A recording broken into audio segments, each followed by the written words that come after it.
Let's go to Stefano Pontecorvo, who is the former Italian ambassador to Pakistan, who joins us now live from Sharm el-Sheikh in Egypt. Welcome to you, Ambassador.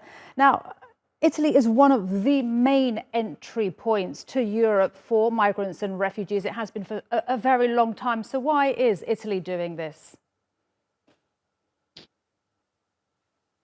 First of all, thank you for having me. It's always true.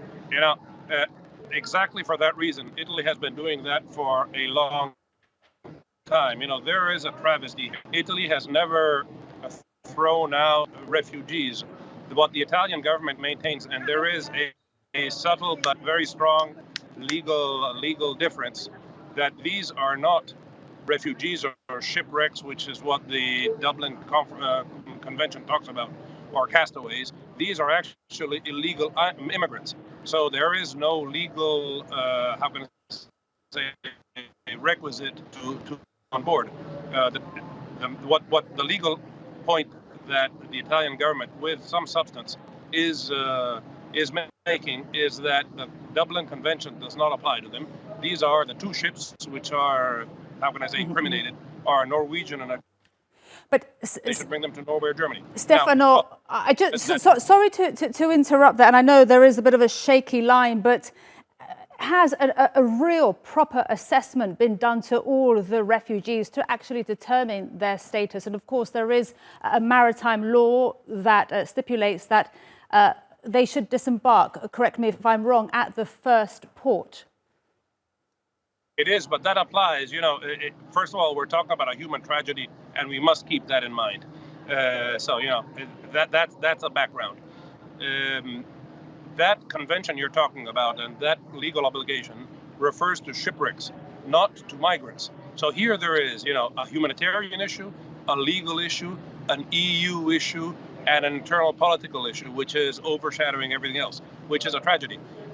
And there's also, egoisms by all sides. So I would say that for these people, from a legal standpoint, there is no legal obligation according to the conventions to bring them in. Okay. I'm sure that Stefano, right now, I mean, you see a baby there, you see people that have been on that ship, for weeks, talk of scabies, talk of, inhuman conditions. And I understand Italy has been there before, so has Spain, so have so many countries in the Mediterranean. But, there is a standoff right now. The captains are saying we won't go anywhere.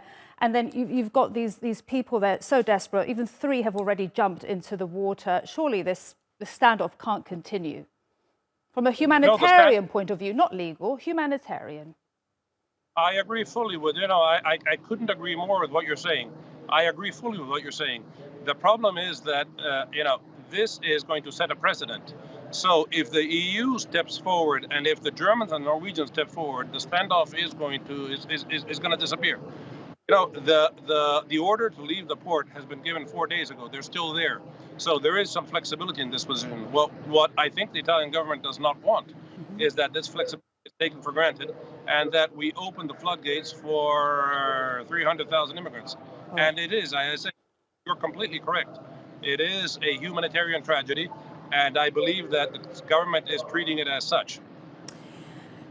Where is Europe? This is Europe that people are arriving at.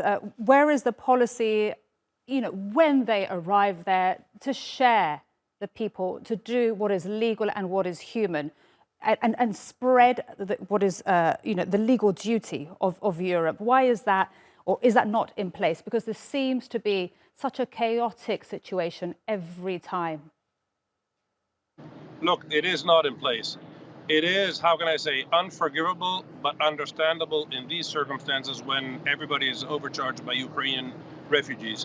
But, it's exactly that point is what the Italian government, left and right, have been doing, have been making, that there is no European solidarity, that Italy, Malta, Greece, Spain are left to abide by themselves. But there is sorry to quickly jump in, but there is for Ukraine.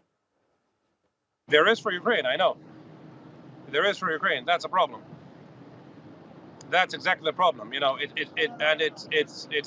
It's horrible.